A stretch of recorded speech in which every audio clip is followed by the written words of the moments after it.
Welcome back to the Trusted Visions podcast. Stacey, we took last week off as everybody was getting ready for school. So audience, I hope those of you that were impacted by getting the kids ready for school to go back and school shopping and school supplies, everything went well. But we're going to pick up this week exactly where we left off last week, or 2 weeks ago, from the perspective of you're looking to sell your practice. And as we've talked about for the last couple of weeks, Stacey, is the M&A space, especially for advisors, is heating up. There's crazy multiples being thrown out there. And a lot of times advisors don't even know what questions to ask or how to structure the deal. And we've covered some of that in previous weeks, and we've got one more week to cover some of that stuff. But this week, 2 weeks ago, we talked about, questions to ask the buyer or how to have level set expectations. And this week, I really want to touch on when you've already identified a buyer, what questions, and this is a question for you, Stacey, what questions should that seller be asking that buyer that they wouldn't even think about outside of price and all of that? What are some questions they should be asking?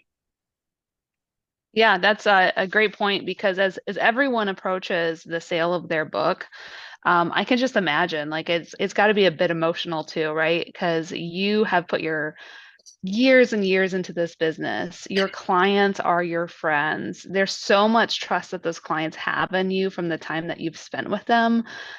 You may be unique, right? In how much your clients contact you for the littlest things to the biggest things. So we don't underestimate that. And you want to make sure that that legacy continues to whoever is going to buy your practice and that those clients are taken care of. So as you approach that, right? I just set up some expectations there of how you, maybe the seller, are approaching it, but does the buyer approach it the same way?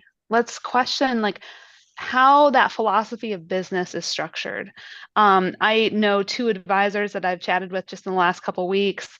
One of them has $1 million minimum, and as he is probably in his, mid 40s, he is trying to balance his work life balance there, right? As Yep. far as being there for his kids, being there for his family, and he's a big planner, so he spends a lot of time with each client from the estate planning side and on down. But that's how he's controlling that. But what if you're trying to sell to someone and you are somebody that wants to help out the entire county? Yep. I Good mean, point. that is a big goal, right? So maybe not the entire county, but you've got a wide arching goal there as far as making a difference around you, and you've accepted everyone. Minimums don't really matter because of your mission for your business. So I think those are two extremes, right? However, I think you kind of want to look at that from who you're selling your book to. Where do they fall on that? What clients are they accepting in? Do they have any minimums? Do you have minimums? How does that impact your service for those clients? It's not necessarily right or wrong. It's just something to cover.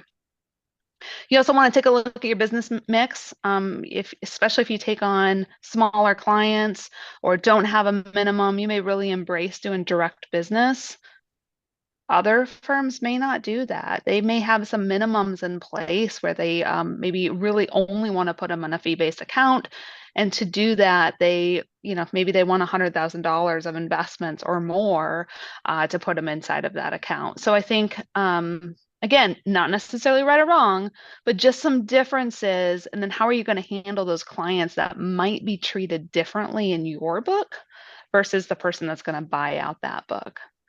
That leads right into pricing. So as you consider how you price your clients, maybe what discounts you might have given them or grandfathered pricing through the years, consider what the pricing structure is for your other advisor. Again, third time, right? Not necessarily right or wrong, but it's something that you really need to discuss because someone else's structure may be accounting for maybe more hands-on financial planning and review for that client. Maybe it's more of a retainer type structure on the planning side than what you as the seller may be doing today, or vice versa. Maybe you as the seller are doing more of a retainer structure, planning inside of that, and your buyer is more focused on just the investment side. So again, just some areas to just don't assume that someone's doing it the same way. Take a look at it and just talk through what are you going to do in those differences for some of those clients. Great point, So Stacey.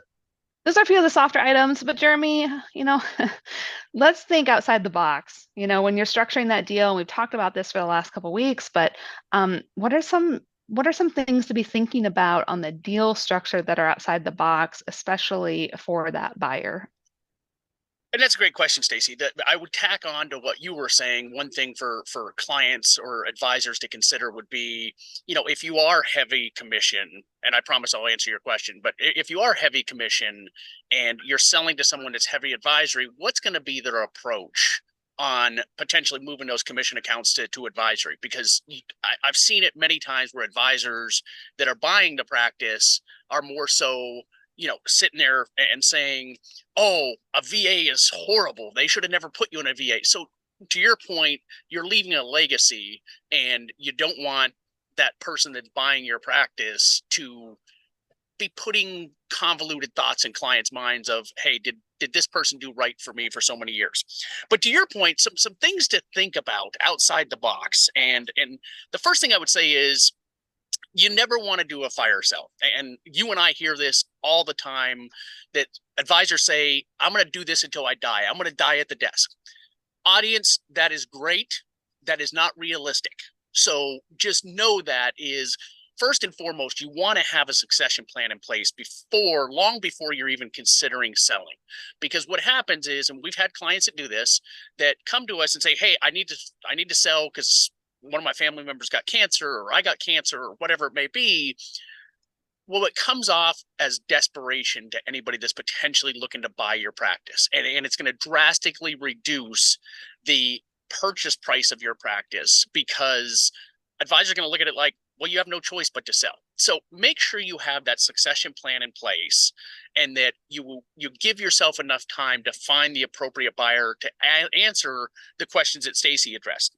The second thing would be, from a stay standpoint and structuring the deal. We talked about this, to your point, Stacey, is you want to make sure two things is you want to plan on about at least a 6-12 month stay process after you sell your practice.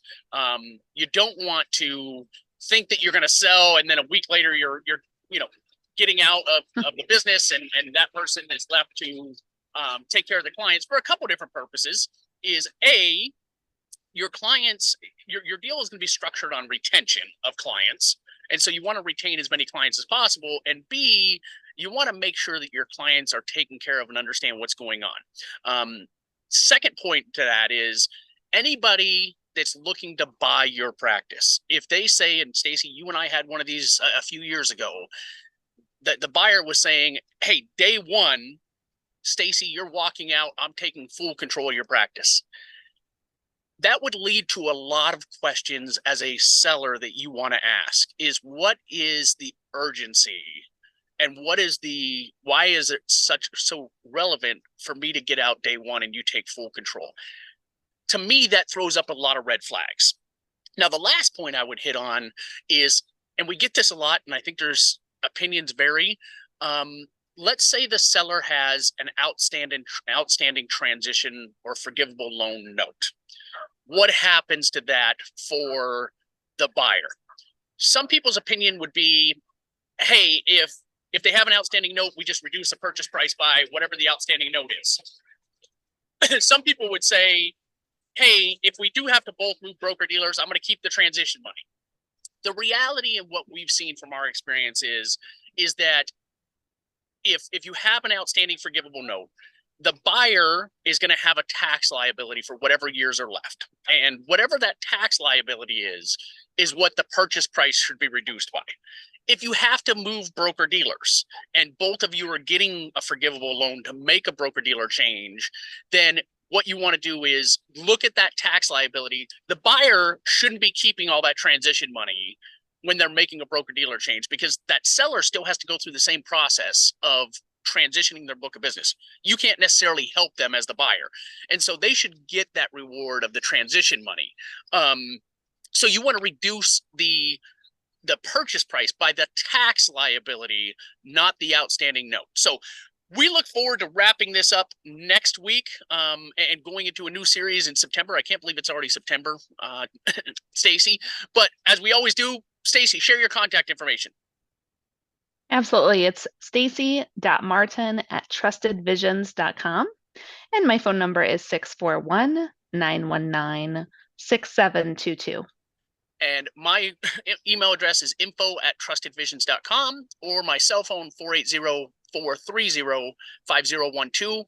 For those of you that have kids going back to school, I hope that it was a great first week, and we look forward to talking to you next week.